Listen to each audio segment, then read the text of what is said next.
তাদের খাবারের জন্য অপেক্ষা করছে। তাহলে আসুন দেখি কেন এই আফ্রিকান মহিলার এতগুলি সন্তান, আর যদি এটা সত্যি হয় তাহলে তার সম্বন্ধে আরো জানা উচিত। আমরা এখন আফ্রিকার উগান্ডাতে আছি এবং আমরা 3 ঘন্টা গাড়ি চালিয়ে তার বাড়িতে যাব।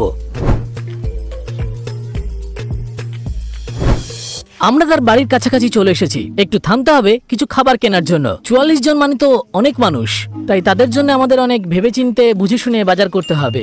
4 প্যাকেট রুটি, প্রায় 20টা জল, 30টা কোকো কোলা এবং ক্যান্ডি।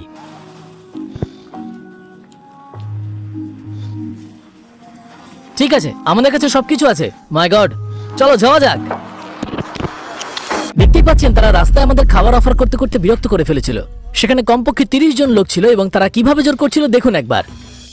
আমরা এইমাত্র তার গ্রামে এসে পৌঁছেছি আর আমার পিছনে তার রেস্টুরেন্ট রয়েছে যার নাম মুজারবানা, আর আমাদের এটার ভিতরে অপেক্ষা করতে বলা হয়েছে কারণ তিনি আসছেন। চলুন ভিতরে যাওয়া যাক।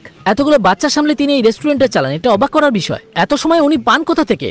অবশ্য এইমাত্র জানতে পারলাম যে তার মেয়েদের মধ্যে একজন এই রেস্টুরেন্টটা চালায় আর তাকে আয় করতে সাহায্য করে। চলুন কফি খাওয়া যাক, যদিও খুবই গরম। কফিটা ভালো খেতে। কিছুক্ষণ অপেক্ষা করার পর আমরা মামা উগান্ডার দেখা পেলাম, তবে তার মুড ভালো মনে হচ্ছে না। মনে হচ্ছে তিনি একটু রাগান্বিত ছিলেন। উনি আমাদের সাথে এখানে কয়েক মিনিট ধরে আছেন, আর আমরা যে জিনিসটা লক্ষ্য করছি তা হলো উনি কিন্তু বেশ ডিমান্ডিং মহিলা। অবশ্য ওনার ডিমান্ড করার কারণও রয়েছে, কারণ ওনার 44 জন সন্তান এবং তার কেমন হওয়া উচিত আপনারা নিশ্চয়ই বুঝতে পারছেন। আর শৃঙ্খলা বজায় রাখতে গেলে কঠোর হতেই হবে। তারপর তিনি আমাদের সাথে বসলেন, কিন্তু তর্ক থামলো না। কি বাজে একটা অবস্থা। তাই আমরা তার বাড়িতে যেতে চাইলাম। আচ্ছা, আমাদের গাড়ি এখন ওনার বাড়ির দিকে চলেছে। আশা করি সেখানে গিয়ে আমরা একটু শান্তিমতো কথা বলতে পারবো। বাড়িতে পৌঁছানোর সাথে সাথেই 7টি বাচ্চা তাকে জড়িয়ে ধরতে ছুটে এলো। তাদের জন্য যে গিফটগুলো এনেছি এবার সেগুলো দিয়ে দেবো।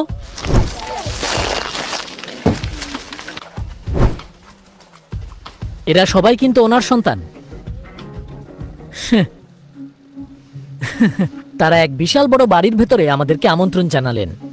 দেখতেই পাচ্ছেন যে তাদের অবস্থা খুবই খারাপ। আর প্রথমেই যে জিনিসটা আমার নজরে পড়লো সেটা হলো এই ভাঙা সোফা, যেটা আপনি বসতেও পারবেন না। দেখে কিন্তু বোঝাই যাচ্ছে এরা বেশ গরিব। চলুন পুরো বাড়িটা ঘুরে দেখা যাক। যখন আপনার সন্তানের সংখ্যা অনেক আর আপনার কাছে বেশি টাকা থাকে না, তখন ব্যাপারটা বেশ বিশ্রী দাঁড়ায়। মানে 44টা বাচ্চা মানুষ করা মুখের কথা নয়, যদিও তাদের মধ্যে 6 জন মারা গেছে, কিন্তু 38 জন তো বেঁচে আছে। তাদের মানুষ করতে টাকা তো লাগবে। আচ্ছা, প্রথমেই ধন্যবাদ আপনাদের বাড়িতে আমাদের স্বাগত জানানোর জন্য এবং সময় দেওয়ার জন্য। আপনাদের দেখে খুশি হয়েছি। আমাকে দেখতে আসার জন্য ধন্যবাদ। আপনার বাড়িটা একটু ঘুরিয়ে দেখান না, আমরা দেখার জন্য উৎসুক হয়ে আছি। নিশ্চয়ই, আসুন আমার সাথে। হ্যাঁ চলুন। ভিতরে প্রবেশ করে এটার খারাপ অবস্থা দেখে অবাক হলাম। এটা ড্রয়িং রুম। চলুন আমরা বেডরুমের দিকে যাই। দেখুন, এগুলো দেখতে একদম সাধারণ সরাইখানার মতো, আর তারা কিন্তু এর ভিতরেই ঘুমায়। আমরা এখানে একজনকে দেখতে পাচ্ছি যে শুয়ে আছে। এই সমস্ত ঘরগুলি বাচ্চাদের জন্য, যারা বাং বিছানায় ঘুমায়। এখানে প্রতিটি বিছানায় কতজন করে ঘুমায়? প্রতিটি বিছানায় 2 জন করে ঘুমায়। তার মানে এখানে 8 জন ঘুমায়, প্রতিটি বিছানায় 2 জন করে। সব মিলিয়ে আপনার মোট কতগুলি সন্তান? আমার সব মিলিয়ে ওই 44 জন সন্তান ছিল, কিন্তু দুর্ভাগ্যবশত কয়েকজনকে হারাতে হয়েছে। 6 জন মারা গেছে। সেই 6 জন কিভাবে মারা গেল? ওদের একজনের হার্ট অ্যাটাক হয়েছিল, আর অন্য যে 3 জন তাদের জ্বর আর ম্যালেরিয়া হয়েছিল, তাতে মারা যায়। আর অন্য 2 জন, মানে ওরা 2 জন যখন মারা যায় তখন ওরা আমার কাছে ছিল না। আসলে কিছুদিনের জন্য আমি ওদের আমার সৎ বোনের কাছে রেখে এসেছিলাম, আর সেই সুযোগে আমার সৎ বোনই ওদের মেরে ফেলেছিল। এইসব দেশে মাঝে মাঝে এরকম হয় যে তাদের সম্পদের অভাব এবং আরো অনেক কিছুর অভাবে শেষ পর্যন্ত কিছু সন্তান কঠিন রোগে আক্রান্ত হয় এবং মারা যায়। এটা আর একটা ঘর। এখানেও প্রতি বিছানায় 2 জন করে ঘুমায়। তার মানে এখানে তারা মোট 2, 4, 6, 8, 10, 12 জন ঘুমায়। সব মিলে 20 জন ঘুমোতে পারে। তারপরে আমরা রান্নাঘরে চলে গেলাম, যেখানে বেশ কয়েকজন খাচ্ছিল। তার পাশেই পরিত্যক্ত বাঙ্ক বিছানো সহ একটি রুম ছিল। Dining table. ওকে। আমার জন্মের কয়েকদিন পরেই আমার মা আমাকে ছেড়ে চলে যায়। আমরা 6 ভাই বোন ছিলাম। আমার বাবা আরেকজনকে বিয়ে করেছিল।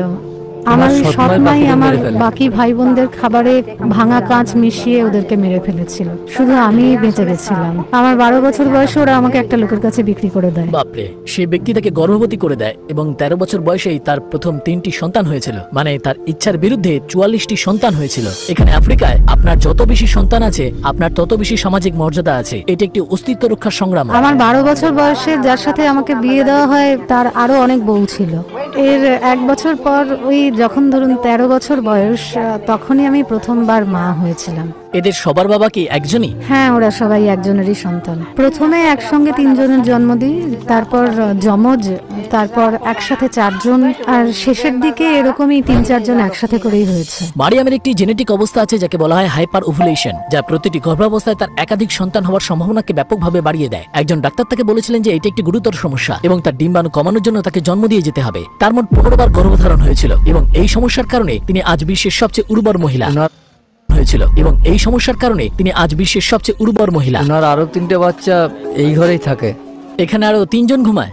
প্রথমে ভেবেছিলাম জায়গাটা কম, তবে এখানে এই চারিদিকে সমস্ত জমি তার। দারুণ ব্যাপার। এখানে একটা বাথরুম আছে দেখছি। তাদের বাথরুমগুলি আমাদের অনেক অবাক করেছিল, কারণ আমরা সচরাচর যা দেখে অভ্যস্ত এটি তা ছিল না এবং মাটিতে শুধু একটা গর্ত ছিল। হ্যাঁ, এখানেই আমরা বাথরুম করি। তো এখানেই সবাই প্রস্রাব করে। হ্যাঁ। এতগুলো জন্ম দিতে গিয়ে নিশ্চয়ই কষ্ট পেয়েছেন। হ্যাঁ, সে কষ্ট হবে না? প্রথম দিকে খুব কষ্ট হয়েছে, কারণ তখন ভালো ব্যবস্থা ছিল না।